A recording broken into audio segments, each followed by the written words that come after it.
रीना माँ दुर्गा में बहुत विश्वास रखती थी। उसके घर में धन धान्य की कमी नहीं थी, पर उसकी सास स्वभाव की बहुत कंजूस थी।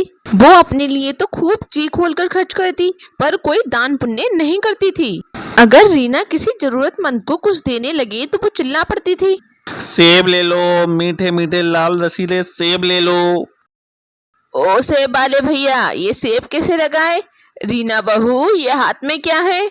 माँ जी, वो मैंने अपने लिए 2 रोटी बनाई थी, पर मुझे भूख नहीं है, इसलिए ये 1 रोटी इन बूढ़े बाबा को दे रही हूँ। वो बहुत भूखे दिखाई दे रहे हैं। चुपचाप इन रोटियों को अंदर लेके जाओ। आटा इतना सस्ता नहीं है जो इन भिखारियों को बांटते फिरो। अभी नहीं खानी तो रात को खा लेना गरम करके। पैसों की बचत करना सीखो। ये नहीं कि हमारा हाथ खुला हुआ है, हमारे पास बहुत पैसे हैं तो हम उन्हें उड़ाते फिरें। ला भैया, 2 किलो सेब तोल दे। वैसे तो तू महंगे लगा रहा है, चल कोई बात नहीं, फिर दे दे। ये लो अम्मा जी। कभी कभी रीना का मन बहुत दुखी होता था, क्योंकि घर में पैसे होने के बावजूद भी वो किसी की सहायता नहीं कर पाती थी। माँ, आपको पता है एक नया ग्राहक जुड़ा है, बहुत अच्छी कमाई होगी इस सीजन में। उस ग्राहक को हमारी कंपनी की ड्रेस बहुत पसंद आई है। ये तो बहुत अच्छी बात है सुरेश बेटा, बस तू ऐसे ही बहुत पैसे कमाता जा। घर में पैसे जुड़े होते हैं तो किसी बात की कोई परेशानी नहीं होती, बस काम अच्छा चलता रहना चाहिए। सुरेश का काम अच्छा चल रहा था, कमाई भी बहुत अच्छी हो रही थी। एक दिन रीना की सास अपने आंगन में बैठकर अपने पर्स के नोट गिन रही थी, पर वो बार बार गिनती भूल जाती।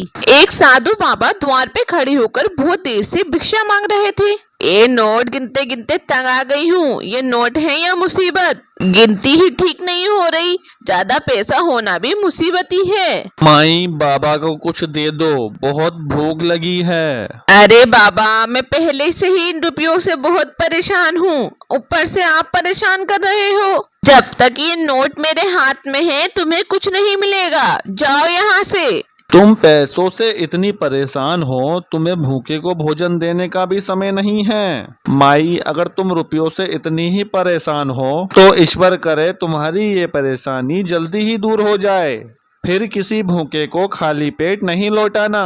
रीना की सास का ध्यान अभी भी नोट गिनने पर ही था। वो गुस्से से झुलझुला रही थी। उसने देखा कि जब वो नोट नहीं गिन पा रही है, इतनी देर में साधु बाबा भी द्वार से भूखे ही लौट चुके थे। रीना उस समय घर पर नहीं थी, उसे इस बारे में कुछ भी नहीं पता था। सुरेश शाम को घर लौटता है तो उसका मन उदास था। क्या हुआ? आप बहुत परेशान दिखाई दे रहे हो। मैंने बताया था ना कि फैक्ट्री में एक नया ग्राहक जुड़ा है जिसने कंपनी में ड्रेसेस का ऑर्डर लिखवाया था। अचानक उसने मना कर दिया है, मेरा बहुत नुकसान हो गया। मैंने तो माल बनवाना शुरू भी कर दिया था, पर उस ग्राहक को विदेश जाना पड़ा। आज ही उसका फोन आया है, वो माल बनवाने को मना कर रहा है। कोई बात नहीं, आप परेशान मत हो, सब ठीक हो जाएगा। ये नहीं तो कोई और ग्राहक आ जाएगा। आप बैठो, मैं खाना लगाती हूँ। पर ऐसा नहीं हुआ। सुरेश की फैक्ट्री में माल पड़ा रहा, लेकिन एक भी ग्राहक नहीं आया। धीरे धीरे सुरेश का सारा काम ठप हो गया और वो कर्जे में डूब गया। घर में पैसों की तंगी आ गई। रीना और उसकी सास दोनों के गहने बिक गए, मकान गिरवी रखना पड़ा, फैक्ट्री को ताला लग गया और वो लोग बहुत गरीब हो गए। एक दिन रीना घर के बाहर झाड़ू लगा रही थी, तभी वो साधु बाबा दोबारा आए। क्या हुआ? आज भी मैं यहाँ से भूखा जाऊंगा? रीना की सास देखती है, ये तो वही बाबा हैं जो कुछ दिन पहले उसके घर से भूखे गए थे। रीना की सास की आंखों में आंसू आ जाते हैं। नहीं बाबा, ऐसी बात नहीं है, पहले मेरे घर में रुपया पैसा सब कुछ था, मैंने तभी भी आपको भूखे पेट भेजा था, लेकिन आज मेरे घर में अन्न का दाना नहीं है, इसलिए मैं आज भी आपको यहाँ से अपने घर से भूखा भेजने में मजबूर हूँ। मुझे माफ करना बाबा, अब हम पहले जैसे धनवान नहीं रहे, हम बहुत गरीब हो गए हैं। रुकिए बाबा, ये रोटी और चटनी आप खा लो। बेटी, तुमने अपने हिस्से का भोजन मुझे दे दिया और तुम भूखी रहोगी। बाबा, मैं भूखी कहाँ, मैंने तो माँ दुर्गा का नाम लेकर उनके प्रसाद की मिश्री खा ली, मेरा तो उसी से पेट भर गया। जीती रहो बेटी, तुम माँ दुर्गा की सच्ची भक्त हो। तुम्हारे घर में परेशानियाँ इसीलिए आई हैं कि तुम्हारे घर से कभी भी किसी गरीब को दान पुण्य नहीं मिला था। तुम माँ दुर्गा के नवरात्रि व्रत धारण करो और माँ दुर्गा से अपनी भूल के लिए क्षमा मांगो। भूखों को भोजन खिलाओ, प्यासे को पानी पिलाओ, देखना तुम्हारे घर की स्थिति पहले जैसी हो जाएगी। ठीक है बाबा, मैं माँ दुर्गा के नवरात्रि व्रत अवश्य रखूंगी। और फिर साधु बाबा के कहने पर रीना ने विधि पूर्वक नवरात्रि व्रत रखने शुरू किए। वो माँ दुर्गा के नाम की जोत जलाती थी, घर में उनका भजन और कीर्तन करती थी, जिसमें उसकी सास और पड़ोस की औरतें भी शामिल होती थी। रीना ने अपने नवरात्रि के व्रत समाप्त ही किए थे कि तभी सुरेश घर लौट कर आता है। माँ जानती हो, मुझे स्वेटर और टी शर्ट का बहुत बड़ा ऑर्डर मिला है। दिसंबर तक मुझे ये ऑर्डर तैयार करना है। जल्दी जल्दी मुझे ये माल तैयार करना होगा। कस्टमर ने मुझे माल के पैसे एडवांस में दे दिए हैं।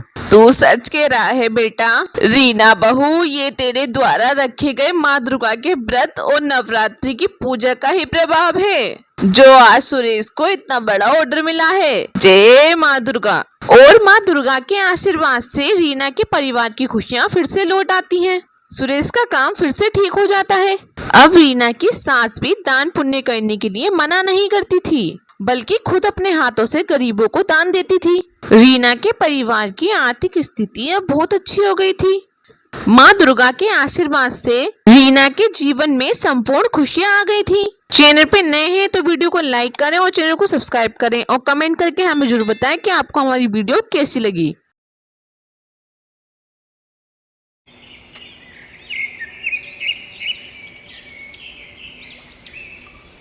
रूपा के पति मदन का एक गंभीर एक्सीडेंट हुआ, जिसमें वो अपाहिज हो गया। अब वो घर पर ही रहने लगा, जिससे घर चलाना मुश्किल हो गया। रूपा के साथ उसकी सास बिमला भी रहती थी, जो रूपा को बहुत परेशान करती थी। सारे दिन ना जाने क्या क्या करती हो। अरे उधर देखो, मेरा बेचारा बेटा भूखा पड़ा है, उसे जाकर खाना दे। अपने पति की ठीक से देखभाल भी नहीं होती तुझसे। ऐसा क्यों कहती हो माँ जी? आप तो जानती हो ना घर के हालात कैसे हैं। कल मंदिर से जो भंडारा मिला था वो मैंने आपको और इन्हें खाने को दे दिया था। मैं तो खुद कल से भूखी हूँ। हैं? तो हमें क्या पता था, हमें लगा तू खा कर आई होगी। चल अब जा यहाँ से, मेरा दिमाग मत खा। कुछ भीख मांग के लिया और मेरे बेटे को खाने के लिए दे, समझी? रूपा घर से निकल गई। कुछ दूर चलने पर उसकी नजर एक ढाबे पर गई, जहाँ से बहुत अच्छी खुशबू आ रही थी। वो उस ढाबे के डस्टबिन की तरफ जाती है, फिर वो उसमें से रोटियां बीनकर घर लाती है और अपने पति को खाने को देती है।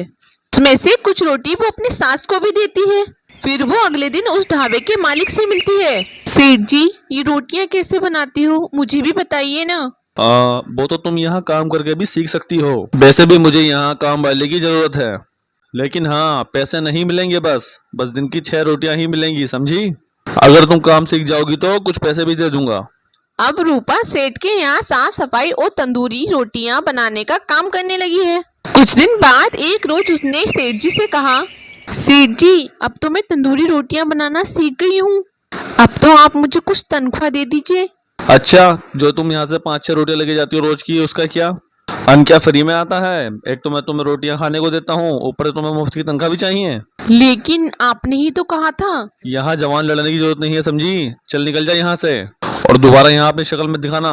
चल यहाँ से। रूपा वहाँ से चली जाती है। मैं तो पहले से ही जानता था कि ऐसा ही कुछ होगा। सेठ कुछ नहीं देने वाला, वो तो हम गरीबों का सिर्फ खून चूसना चाहता है। दीदी, अब तुम जैसी तंदूरी रोटी बनाती हो ना, अब इसके जैसा स्वाद किसी की भी रोटी में नहीं है। मैं तो कहता हूँ आप अपनी खुद की तंदूरी रोटी बनाने का काम शुरू करो। मेरे पास ये कुछ पैसे रखे हैं, इससे आप खुद का काम शुरू करो। तुम्हारा बहुत बहुत शुक्रिया रामू। रूपा मिट्टी इकट्ठी करती है और उससे मिट्टी का तंदूर बनाकर तैयार कर लेती है। और अगले ही दिन से वो और रामू एक ठेले के पास खड़े होकर तंदूरी रोटी और पनीर मक्खनी बनाकर बेचने लगते हैं, जिसके स्वाद और खुशबू से लोगों की भीड़ उसके ठेले पर खिंची चली आती है। बहन जी, सुना है कि बहुत ही अच्छी तंदूरी रोटी बनाती हो तुम। जरा हमें भी एक प्लेट लगा दो भाई। जी भाई साहब। भाई वाह, लाजवाब, कितना स्वाद है भाई, वाह वाह वाह वाह, मजा आ गया। आस पास के गांव वाले भी अब तो उसके ठेले पर आने लगते हैं। रामू और रूपा दोनों मिलकर खूब मेहनत करते हैं और उन्होंने खुद का एक ढाबा खोल लिया। इस तरह रूपा के अब सारे दुख अब खत्म हो चुके थे और वो अब अपनी जिंदगी में बहुत खुश थी। चैनल पे नए हैं तो वीडियो को लाइक करें और चैनल को सब्सक्राइब करें और कमेंट करके हमें जरूर बताएं कि आपको हमारी वीडियो कैसी लगी।